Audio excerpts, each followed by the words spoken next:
ओम शांति 29/12/2024 अव्यक्त महावाक्य revise 31 December 2002।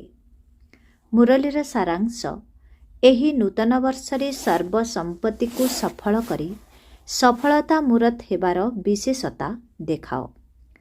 आज नवजुगर रचयिता नवजीवनदाता बापदादा नववर्ष पालन करिबा पाई आसिछन्ति। तुमे माने मध्य नववर्ष पालन करिबा पाई आसिछ ना नवजुग पालन करिबा पाई आसिछ? नववर्ष तो समस्ते पालन करुछन्ति, किंतु तुमे माने नवजीवन नवजुग एवं नववर्ष तीनोटी जाक पालन करुछ। तेणु बापदादा मध्य त्रिमूर्ति अभिनंदन देउछन्ति। दुनियारे नववर्षरे परस्पर को अभिनंदन मध्य देथान्ति एवं किछि ना किछि उपहार मध्य देथान्ति। उपहार देउछ ना? किंतु बापदादा तुम मानंकु केउ उपहार देछन्ति? सुवर्ण दुनियार उपहार देछन्ति। तेबे समस्तंकु एही सुवर्ण दुनियार उपहार मिली जाइछि तो? जो सुवर्ण दुनिया रे बा नवजुगरे सर्व प्राप्ति गुड़िक भरी रही।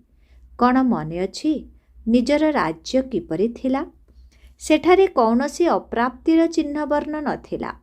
एही भली उपहार बापदादांक व्यतीत अन्य केही भी देई परिबे नाही। सारा विश्वरे जदि केही काहाकू बड़रू बड़ उपहार देबाकू चाहिबो तेबे कौन देबो? बड़रू बड़ मुकुट बा सिंहासन देव। जेतेबेले स्थापना होइथिला, स्थापना समयर पिलामाने आग धाड़ीरे बसिछन्ति। सेतेबेले आरंभ समय रे ही ब्रह्मा बाबा पिलामानंकु पचारुथिले जे तुमको जदि कौनसी आजिकालीर राणी तार मुकुट एवं सिंहासन देदेव तेबे तुमे जीव? मने अछि ना? पिलामाने उत्तर देउथिले, सेही मुकुट एवं सिंहासन को आमे कौन करिबु? जेबे कि आमको आपण मिली जाइछन्ति, तेणु सेही मुकुट एवं सिंहासन कौन हेबो? तेणु एही सुवर्ण दुनियार उपहार तुलन रे कौनसी भी उपहार बड़ होई परिबो नाही। केतेक पिला पचारुछन्ति, सेठारे कौन कौन सबु प्राप्ति थिबो? तेबे बापदादा कहुछन्ति, प्राप्ति गुड़िकर तालिका तो बहुत बड़, किंतु सारांश रे एही कथा कुहा जाउछि जे सेठारे कौनसी वस्तु अप्राप्त नुहे। अर्थात जीवन रे जहा सबु दरकार सेही समस्त प्राप्ति सेठारे रहिछि। तेणु एही भली सुवर्ण उपहारर अधिकारी आत्मा अट। कौन अधिकारी अटना? डबल विदेशी माने अधिकारी अट तो? हाथ हलाउछन्ति। समस्ते राजा हेब तो? तेबे एतिकी सिंहासन मध्य तयारी करिबाकू पड़िबो। बापदादा कहुछन्ति, सेही सिंहासन तो एक आसन अटे एवं सेठारे सर्व प्राप्ति मध्य थिबो, किंतु एही संगम जुगर स्वराज्य ताठारु किछि कम नुहे। एबे मध्य राजा अटना? ना प्रजा अट? ना राज परिवारर सदस्य अट? कौन अट? दुनिया रे केवल एही गोटिए पिता अछन्ति जे कि गर्वर सहित कहुछन्ति, मोर प्रत्येक संतान राजा अटे। राजा अट ना? राजयोगी अट ना प्रजायोगी अट? वर्तमान समस्ते हृदय सिंहासनर अधिकारी एवं स्वराज्य अधिकारी राजा संतान अट। एतिकी आत्मिक निशा रहुछि तो? काहीकिना एही समयर स्वराज्य आधार रे ही भविष्यतर राज्य प्राप्त हेउछि। तेणु एही संगम जुग बहुत बहुत अमूल्य एवं श्रेष्ठ अटे। तेबे एही संगम जुग को केवल बापदादा एवं सबु पिलामाने ही जानिछन्ति एवं खुशी खुशी रे एही संगम जुग को केउ नाम देइछ? मौजर जुग। काहीकि जानिछ? काहीकिना संगम जुग भली मौज अर्थात मजा सारा कल्परे नाही। कारण एहार कारण कौन? परमात्मा मिलनर मौज सारा कल्प भितरे एबे ही मिली थाए। तेणु एही संगम जुगर गोटिए गोटिए दिन कौन हेला? मौज ही मौज। मौज अटे ना? कौन मौज अछि तो? ना दुखी मध्य हेउछ। एठारे प्रत्येक दिन उत्सव अटे।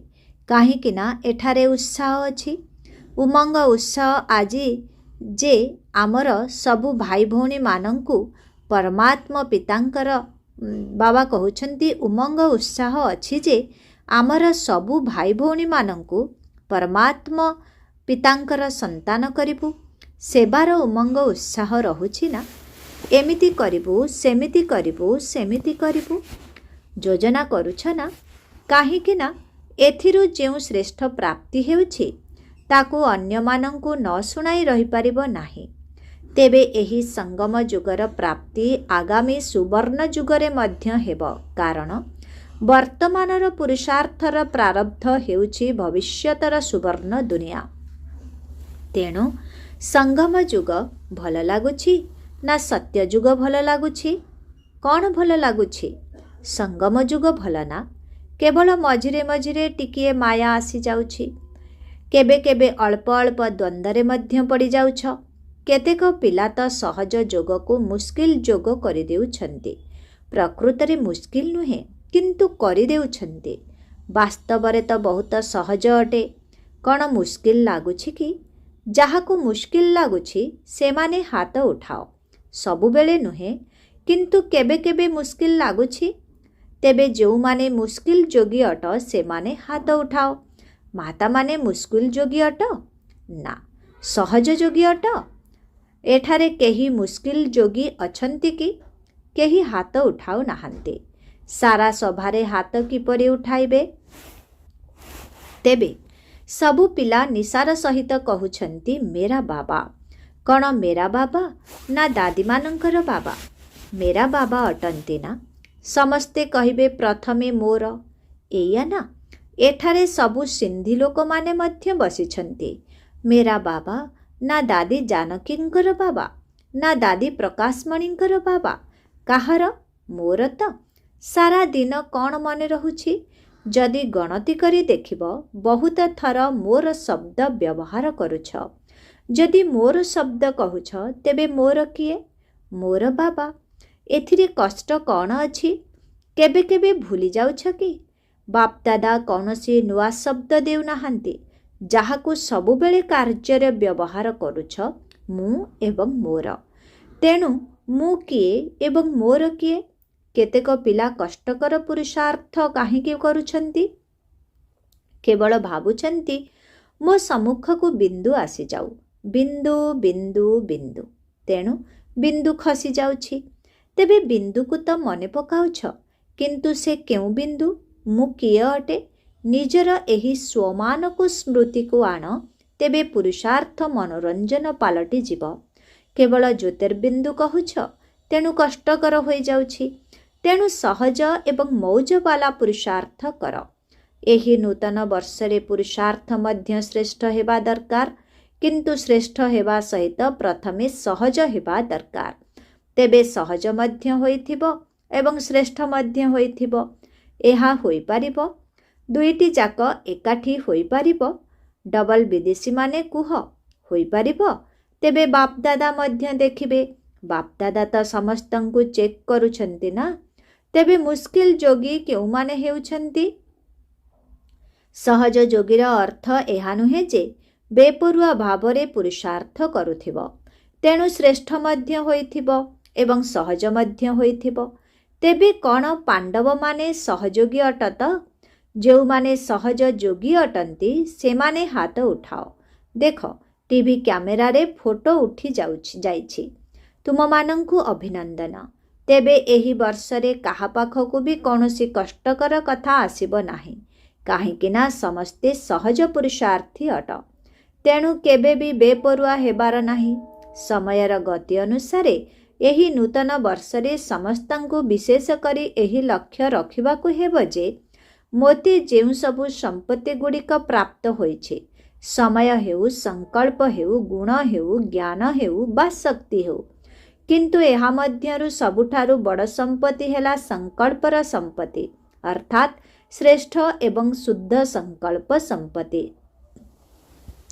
ତେବେ ଏହି ସବୁ ସମ୍ପତ୍ତି ଗୁଡ଼ିକୁ ପ୍ରତ୍ୟେକ ଦିନ ସଫଳ କରିବାକୁ ହେବ। ତେଣୁ ଏହାକୁ ଖୁବ୍ ବାଣ୍ଟି ଚାଲ।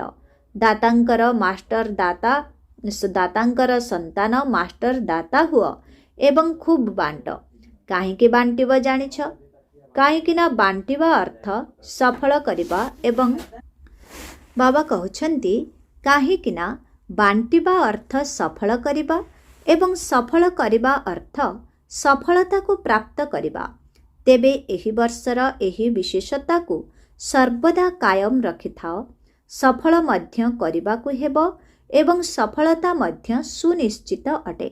ସମସ୍ତେ ତ କହୁଛ ନା ସଫଳତା ମୋର ଜନ୍ମସିଦ୍ଧ ଅଧିକାର। କ'ଣ ଅଧିକାର ଅଟେ ନା? ତେଣୁ ସଫଳ କର ଏବଂ ସଫଳତା ପ୍ରାପ୍ତ କର। ଯେକୌଣସି କାର୍ଯ୍ୟ କରୁଥିଲେ ମଧ୍ୟ ସେହି ସମୟରେ କୌଣସି ନା କୌଣସି ସମ୍ପତ୍ତିକୁ ସଫଳ କରି ଚାଲ ଏବଂ ସଫଳତାର ଅନୁଭବ କରି ଚାଲ। ବିଚାର କର, ସଫଳତାର ଅଧିକାର ତୁମ ବ୍ରାହ୍ମଣମାନଙ୍କ ବ୍ୟତୀତ ଅନ୍ୟ କାହାର ହୋଇପାରିବ କି? କାହିଁକି ଜାଣିଛ? କାହିଁକି ନା ସ୍ୱୟଂ ପରମାତ୍ମା ତୁମମାନଙ୍କୁ ସଫଳତା ଭାବର ବରଦାନ ଦେଇଛନ୍ତି।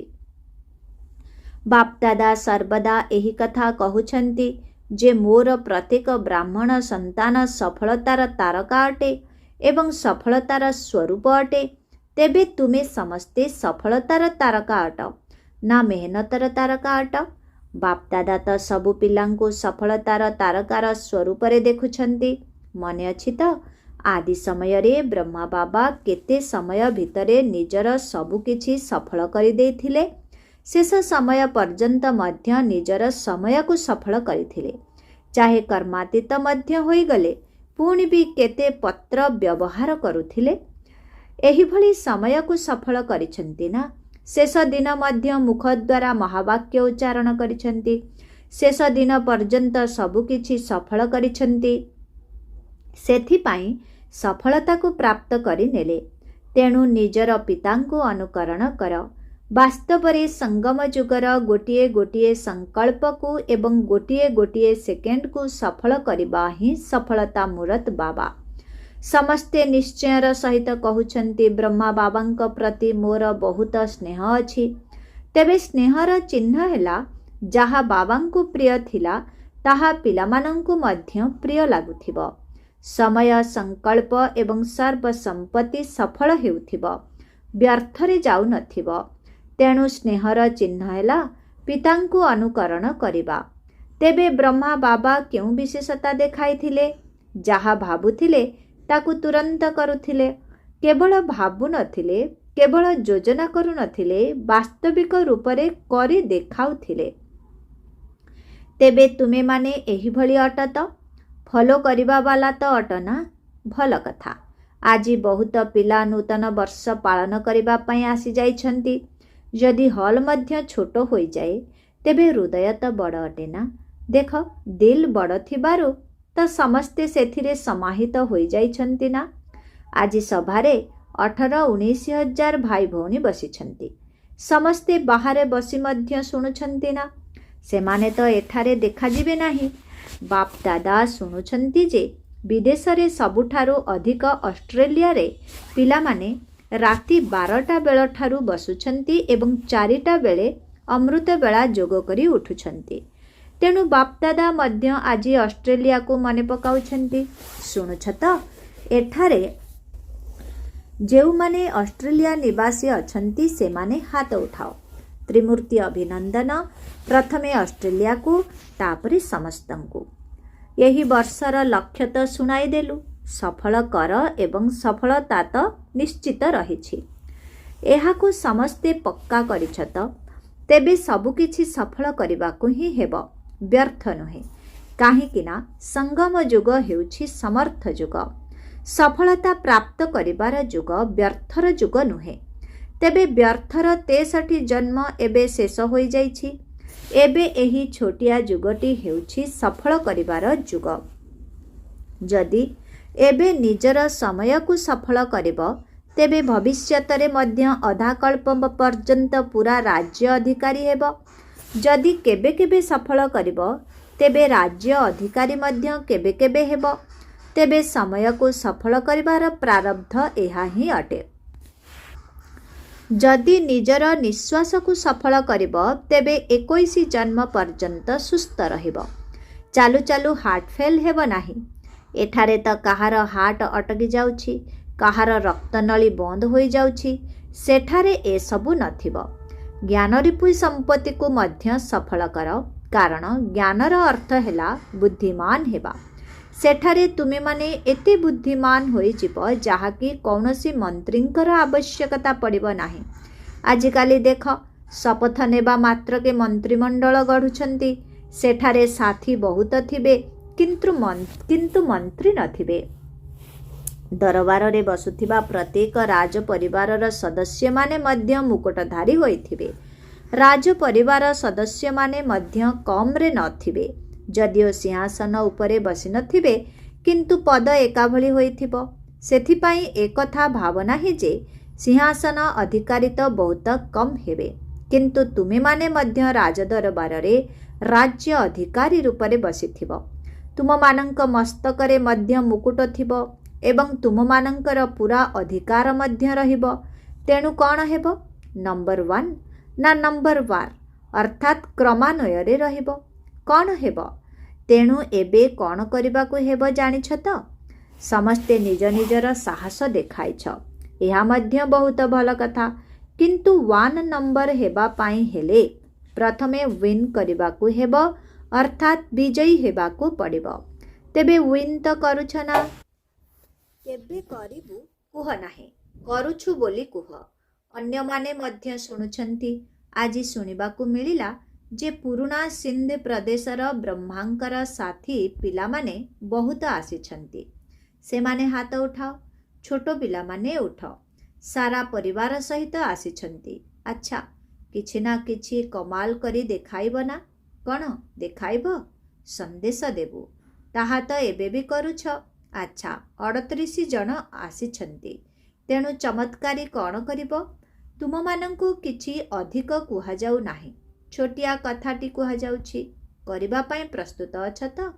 ଛୋଟ ପିଲାମାନେ ମଧ୍ୟ କମାଲ କରିବେ ନା? 38 ଲକ୍ଷକୁ ବାହାର କରିବ। ସେଥିପାଇଁ ପଦ୍ମଗୁଣା ଅଭିନନ୍ଦନ।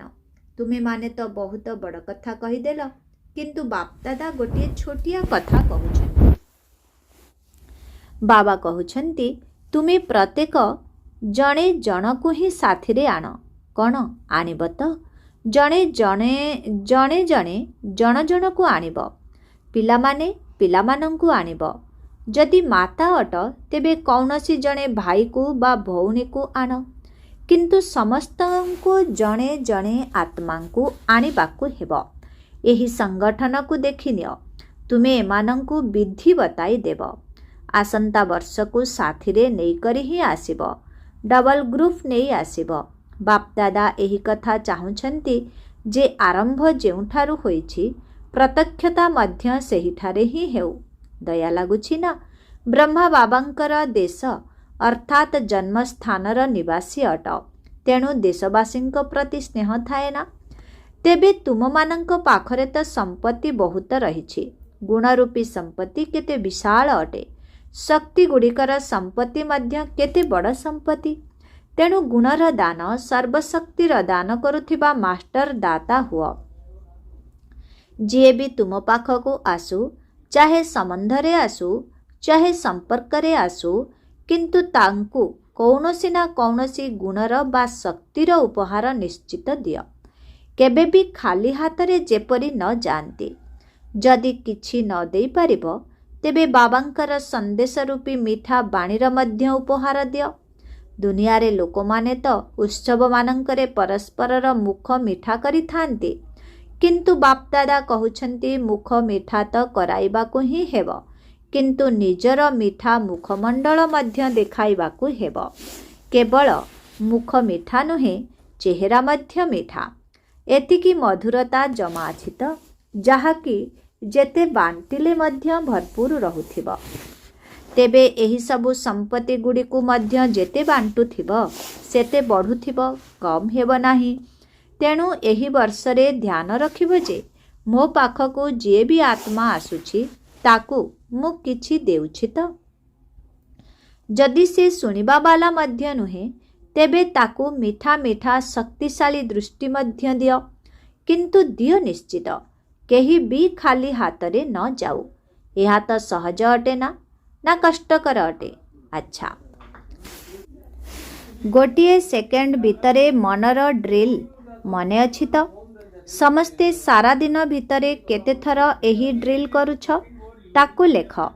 ଏହି ମନର ଡ୍ରିଲ୍କୁ ଯେତେ ଅଧିକ ଥର କରିବ ସେତେ ଅଧିକ ସହଜ ଯୋଗୀ ସରଳ ଯୋଗୀ ହୋଇଯିବ। ଗୋଟିଏ ପଟେ ମନ ଦ୍ୱାରା ସେବା, ଆଉ ଗୋଟିଏ ପଟରେ ମନର ଏବେ ଏବେ ନିରାକାରୀ, ଏବେ ଏବେ ଫରିସ୍ତା। ବ୍ରହ୍ମା ବାବା ତୁମ ଫରିସ୍ତାମାନଙ୍କୁ ଆହ୍ୱାନ କରୁଛନ୍ତି। ଫରିସ୍ତା ହୋଇ ବ୍ରହ୍ମା ବାବାଙ୍କ ସାଥିରେ ନିଜ ଘରକୁ ନିରାକାର ରୂପରେ ଯିବାକୁ ହିଁ ହେବ, ତାପରେ ଦେବତା ହୋଇଯିବ। ଆଚ୍ଛା, ତେବେ ବିଶ୍ୱର ଚାରିଆଡ଼କୁ ଚାହେ କାର୍ଡ଼ ଦ୍ୱାରା ହେଉ ବା ପତ୍ର ଦ୍ୱାରା ହେଉ, ବହୁତ ବହୁତ ୟାଦ୍ ପ୍ୟାର ବାପଦାଦାଙ୍କ ନିକଟରେ ପହଞ୍ଚି ଯାଇଛି। ବାପଦାଦା ଜାଣିଛନ୍ତି ଯେ ପ୍ରତ୍ୟେକ ସନ୍ତାନ ଏହି କଥା ଭାବୁଛି ଯେ ବାବାଙ୍କୁ ମୋ କଥା ଜଣାଇବ। ତେଣୁ ବାବା ଜାଣିସାରିଲେଣି ଏବଂ ବାବାଙ୍କୁ ୟାଦ୍ ପ୍ୟାର ଦେଇଥିବା ଗେହ୍ଲା ପିଲାମାନେ ମଧ୍ୟ ବାପଦାଦାଙ୍କ ସମ୍ମୁଖରେ ଅଛନ୍ତି। ସେଥିପାଇଁ ବାପଦାଦା କହୁଛନ୍ତି ପ୍ରତ୍ୟେକ ସନ୍ତାନ ନିଜ ନିଜର ନାମ ସହିତ ଆନ୍ତରିକ ଆଶୀର୍ବାଦ ଏବଂ ଅଭିନନ୍ଦନ ସ୍ୱୀକାର କର। ତୁମମାନଙ୍କୁ ମଧ୍ୟ ନବଜୀବନ, ନବଯୁଗ, ନବବର୍ଷର ବହୁତ ବହୁତ ପଦ୍ମ ପଦ୍ମ ପଦ୍ମ ପଦ୍ମଗୁଣା ଅଭିନନ୍ଦନ, आंतरिक आशीर्वाद, स्नेह संपन्न शुभेच्छा एवं नमस्ते। ऐसे मीठे प्यारे बाप दादा को हम बच्चों की बहुत बहुत याद प्यार गुड मॉर्निंग और नमस्ते नमस्ते नमस्ते नमस्ते। ओम शांति। बाप दादा सबु पिलांकु नूतन वर्षर अभिनंदन देले। चारिआडर बहुत मीठा बहुत प्यारा संतान मानंकु पद्म पद्म गुणा नूतन वर्षर अभिनंदन। तेबे जेउ समय एबे बीतीगला ताहा हेउछि विदाई एवं बधाई देवार समय। गोटिए पटे विदाय दियो अर्थात निजकु संपन्न करिबारे जेउ सबु दुर्बलता गुड़िक निज भितरे रहिछि सेथि गुड़िकु सदाकाल पाई विदाय दियो। सेही गुड़िकु सदाकाल पाई विदाय दियो एवं आगको उड़ीबार बधाई अर्थात अभिनंदन स्वीकार कर। तेणु अभिनंदन अभिनंदन अभिनंदन। अच्छा, ओम शांति। आजिर वरदान निजर स्मृति को अनुभवर स्थिति रे स्थित करुथिबा नंबर 1 विशेष आत्मा हुआ। निजर स्मृति को अनुभवर स्थिति रे स्थित करुथिबा नंबर 1 विशेष आत्मा हुआ। सबु ब्राह्मण पिलामानंक भितरे एही संकल्प रहिछि जे मु किपरि नंबर 1 विशेष आत्मा हेबी। किंतु संकल्प एवं कर्मर अंतर को समाप्त करिबा पाई निजर स्मृति को अनुभव स्तर को आनिबा को हेबो। जेपरि सुनिबा बा जानिबा कथा मने रही थाए सेहीपरि निजको सेही अनुभवर स्थिति को आनिबा को हेबो। सेथिपाई निजर एवं समयर महत्व को जानी मन एवं बुद्धि को जेकोसी अनुभवर आसन उपरे स्थित करि दियो। तेबे नंबर 1 विशेष आत्मा होइजिबो। आजिर स्लोगन ईर्षा भली दुर्गुण को छाड़ी देले ईर्षा भली दुर्गुण को छाड़ी भल हेबा पाई रेस्ट कर। ईर्षा भली दुर्गुण को छाड़ी भल हेबा पाई रेस कर। ओम शांति।